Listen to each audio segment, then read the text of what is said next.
নির্বাচনের আগে গুরুত্বপূর্ণ ধাপ পার করল রাজনৈতিক দলগুলো। কংগ্রেস ও বিজেপি দুই শিবিরই এখন আত্মবিশ্বাস যেন তুঙ্গে উঠে রয়েছে। জয় নিয়ে 100% আশাবাদী প্রার্থীরা। দলীয় কর্মী সমর্থকদের উপস্থিতিতে এদিন প্রাঙ্গণ ছিল যথেষ্ট সরগরম। স্কুটিনি প্রক্রিয়া নির্বিঘ্নে সম্পূর্ণ হওয়ায় প্রার্থীদের মধ্যে দেখা যায় আত্মবিশ্বাস ও বেশ উচ্ছ্বাস। আসন্ন বিধানসভা নির্বাচনকে সামনে রেখে স্কুটিনি পর্বে গতি বাড়ল রাজনৈতিক দলগুলির। কংগ্রেসের 4 গুরুত্বপূর্ণ প্রার্থীর স্কুটিনি প্রক্রিয়া সফলভাবে সম্পন্ন হয়েছে। স্কুটিনি শেষে উত্তর করিমগঞ্জের প্রার্থী জাকারিয়া আহমেদ পান্না, দক্ষিণ করিমগঞ্জের আমিনুর রশিদ চৌধুরী এবং রামকৃষ্ণনগরের সুরুচি রায়, পাথারকান্দির কার্তিক সেনা সিনহা জেলা শাসক কার্যালয়ের প্রাঙ্গণে উপস্থিত হন। সাংবাদিকদের মুখোমুখি হয়ে কংগ্রেস প্রার্থীরা নিজেদের জয়ের ব্যাপারে দৃঢ় আশাবাদ ব্যক্ত করেন।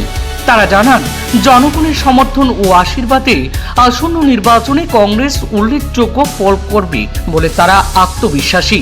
উন্নয়ন, শান্তি, সম্প্রীতি ও স্থিতিশীলতার বার্তা নিয়ে তারা ভোটারদের কাছে পৌঁছানোর এক বিশদ অঙ্গীকার করেছেন। অন্যদিকে ভারতীয় জনতা পার্টির পক্ষ থেকেও আজ প্রার্থীদের স্কুটিনি প্রক্রিয়া সম্পন্ন হয়। দলের হয়ে সুদীপ চক্রবর্তী জানান, মন্ত্রী কৃষ্ণেন্দু পাল, বিজয় মালাকার এবং সুব্রত ভট্টাচার্যের স্কুটিনি সম্পূর্ণ হয়েছে। এদিন বিজেপি নেতৃত্ব স্কুটিনি নির্বিঘ্নে সম্পূর্ণ হওয়ায় সন্তোষ প্রকাশ করে এবং আসন্ন নির্বাচনে জয় নিয়ে আত্মবিশ্বাসের সুরে বক্তব্য রাখে। সুদীপ চক্রবর্তী বলেন, রাজ্যের উন্নয়নমূলক কাজ এবং সরকারি সাফল্যের ভিত্তিতে জনগণ আবারও বিজেপির উপর আস্থা রাখবে। সব মিলিয়ে স্কুটিনি পর্ব শেষ হতেই কংগ্রেস ও বিজেপি উভয় শিবিরের চাঙ্গা মনোভাব লক্ষ্য করা গিয়েছে, যা নির্বাচনী লড়াইকে আরো গতিশীল করে তুলবে বলে মনে করছেন রাজনৈতিক পর্যবেক্ষক মহল। স্কুটিনি মাত্র আমার শেষ হয়েছে। দক্ষিণ করিমগঞ্জের জনসাধারণদের জানাইয়া যে আপনারা দোয়ায় এইমাত্র আমার স্কুটিনি শেষ হয়েছে। স্কুটিনি সাকসেসফুলি আমি হয়েছে, কোনো অসুবিধা হয়েছে না। আজকের থেকে আমরা দক্ষিণ করিমগঞ্জের জনগণের সঙ্গে সংযোগটা আরও জোরদার প্রক্রিয়ায় আমরা পাইব। আর দক্ষিণ করিমগঞ্জের জনগণের আশীর্বাদ চাইয়া, দোয়া চাইয়া, ওনারা যেন আমাদের দোয়া দেন, আশীর্বাদ দেন এবং আমার সাহায্য সহযোগিতা কামনা করেন।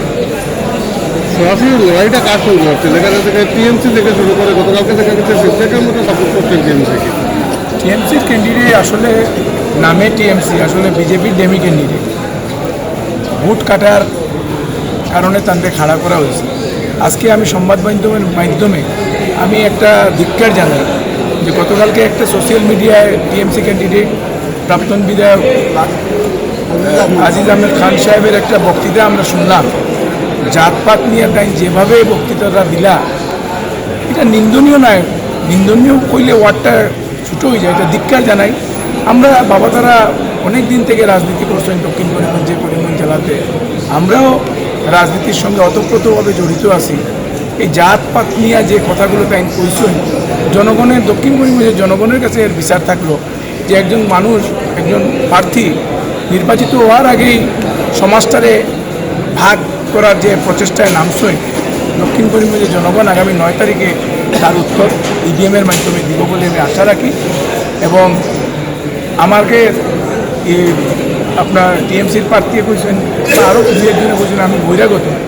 আজকে আমি ডিসি অফিসে এখন আসি, আমি অনুরোধ রাখবো আমার বুথটা লিলাম বাজারে আছে, ওটা তাই একটা পেমেন্ট দেখি নিলে ভালো হইব। আর আমি দক্ষিণ করিমগঞ্জের জনগণকে কৃতজ্ঞতা জানাই, অভিনন্দন জানাই। তো ওনারা দোয়া আশীর্বাদে আজকে স্কুটিনি শেষ হয়েছে। আমি ওনারা ঘরে সবের লোকে যোগাযোগের চেষ্টা করব, কিন্তু তার সঙ্গে একটা অনুরোধ রাখি যে মাত্র 12টা দিন আছে, 27টা জিপি দক্ষিণ করিমগঞ্জ। আমার পক্ষে হয়তো সব জায়গায় পৌঁছা সম্ভব হইতো না। তার কারণেও আমি দক্ষিণ করিমগঞ্জের জনগণের কাছে আমি ক্ষমা চাইতেছি যে যদি প্রস্তাব না পারি, আপনারা নিজে আমিনুর রশিদ চৌধুরী সব জায়গায় আমার হয়ে আপনারা আবেদনটুকু রাখতার চেষ্টা করতা, কাজ করতা। এই আবেদন, এই অনুরোধটুকু রাখিয়া সবরে সালাম দোয়া জানাইয়া ওনাদের দোয়া এবং ভালোবাসা কামনা করি। আমাদের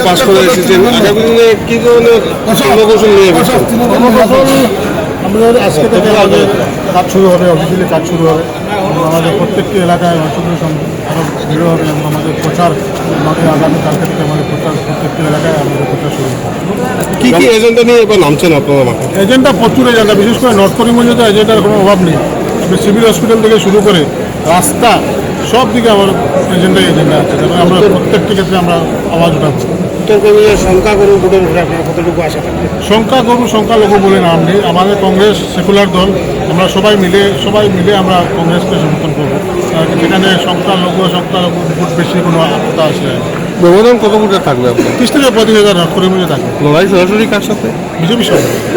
এজেন্ডা কি রয়েছে আপনার এবং কার সাথে লড়াই হচ্ছে? লড়াই তো হচ্ছে বিজেপির সাথে।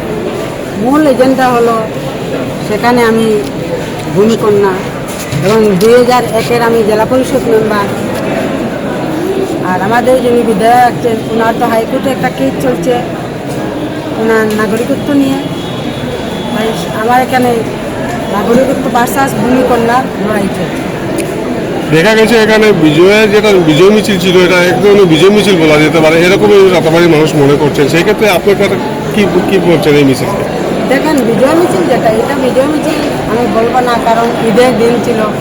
কারণ আমরা সবাই একটা উৎসব থাকে, এটা লুক দেখানোর জন্য অনেক মানুষকে কিন্তু সংগ্রহ করা হয়েছে, এটা তো আপনারা সবাই জানেন। কিন্তু আমাকে মানুষ কিন্তু অন্তর থেকে ভালোবাসে। রাতাবাড়িতে এবার জয় হবে ভালোবাসার, অর্থের জয় নয়, ভালোবাসার। কার সঙ্গে লড়াই থাকছে আপনার? লড়াই তো বিজেপির সঙ্গে। কত ভোটের ব্যবধানে জিতবে? আমি 30 থেকে 40,000 ভোটে লিড করব। আপনারা বিজয় মালাকারকে বহিরাগত বলছে বা নাগরিকত্ব নিয়ে কথা বলছে, উনি কিন্তু দৃঢ় কথা ভারতীয় নাগরিক হিসাবে দাবি করছেন। এটা তো হাইকোর্টে কেস চলছে, সেটা কেসে আইনের অধীনে আছে, সেটা আইন দেখবে। মুখ্যমন্ত্রী কিন্তু সরাসরি বলে দিয়েছেন বিজয় মালাকার 1 লাখ ভোটের উপরে জিতছে। উনি তো ওনার কথা বলেছেন, উনি তো ওনার 2200 বলেছেন, উনি তো জনগণের কথা বলেননি। উনি তো 2200 বলেছেন, রাতাবাড়িতে কি উন্নয়ন হয়েছে? কোনো উন্নয়ন হয়নি। উনি দাবি করছেন সংখ্যালঘু ভোট আপনার চেয়ে বেশি উনি পাবেন। সেটা সময়ে কথা বলবে। স্কুটিনি সম্পূর্ণ করা হয়েছে। স্কুটিনি মূলত আমরা এটা সরকারি পদ্ধতি নির্বাচন আয়োগের, যে আজকে স্কুটিনি হবে, মনোনয়নপত্র গৃহীত হয় কিনা। আমরা তিনটাই চলছে, আমরা থেকে দেখে এসেছি। বাকি আমাদের যারা প্রার্থী আছেন তাদের ব্যক্তিগত সচিবরাও আছেন এখানে, দেখছেন। এবং আমরা ইতিমধ্যে আমাদের স্কুটিনি দেখা হয়েছে, আমাদের সবগুলো কাগজই ঠিক আছে। এবং শুধু আমাদের প্রার্থীরা যাদের একটা নিজের নামের বা ফটোর দেওয়ার বাকি ছিল, সেগুলো এসে ওনারা নিয়ে যাচ্ছেন। আর বাকি সবই আমাদের স্কুটিনি, মানে আমাদের 3টি মনোনয়নই বলবো আছে। এটা দক্ষিণবঙ্গে যে মিত্রজোটের আপনারা যিনি প্রার্থী হয়েছেন, ওনাদের সহযোগী নিয়ে আপনারা চলছেন, উনি আলাদাভাবে। দেখুন, যেহেতু উনি মিত্রজোটের প্রার্থী, তাই মিত্রজোটের প্রার্থী যেহেতু হয়েছেন, আমাদের সেটা দলীয় সিদ্ধান্ত এনডিএ খেলছে, কিন্তু সেটা দলের ঊর্ধ্বতন নেতৃবৃন্দ আছে, তাদের সঙ্গে কী হবে। বর্তমানে যেহেতু উনি মনোনয়ন দিয়েছেন, উনি আমাকে বলেছেন যে ওনার মনোনয়নটা একটু দেখার জন্য, যদিও ওনার যারা আছেন, ওনার ব্যক্তিগতভাবে ওনার মানুষ আছেন এখানে দেখার জন্য। উনি আমাদের মিত্রজোটের প্রার্থী, সেই হিসাবে আমি ওনার সেটা দেখে নিয়েছি। ওনার সঙ্গে দলের কার্যক্রম কীভাবে হবে সেটা দলীয় নেতৃবৃন্দ। বিজেপির এবার এজেন্ডা কী রয়েছে মুখ্যত, যেহেতু পুরো নির্বাচনে কিন্তু আপনি সরাসরি জড়িত হয়েছে পুরো নির্বাচনে? দেখুন, দলের প্রথম আমাদের এবারে নির্বাচন আসামের উন্নয়ন, আসামের সুরক্ষা। মাননীয় মুখ্যমন্ত্রীর নেতৃত্বে গত 5 বছরে যে নতুন আসামের সূচনা হয়েছে, বা আমাদের মাননীয় প্রধানমন্ত্রী যে ওনার যে আসামের প্রতি যে সুদৃষ্টি রয়েছে, যে উন্নয়ন বা বিকাশের ছোঁয়া, বিভিন্ন প্রকল্প, মহিলা উদ্যমিতা থেকে শুরু করে নানান প্রকল্পের যে উন্নয়ন সেটা আছে, বা আমাদের এই শান্তি সুরক্ষার যে ব্যাপার আছে আসামের, সেটাই আমাদের মূল এজেন্ডা থাকবে। আর উত্তর করিমগঞ্জে আমাদের বিশেষভাবে এজেন্ডা থাকবে, যে আমরা জানি এই জেলা সদর দীর্ঘদিন ধরে শাসক দলে বিধায়ক না থাকার জন্য বিভিন্ন উন্নয়ন প্রকল্প থেকে আমরা পিছিয়েছিলাম।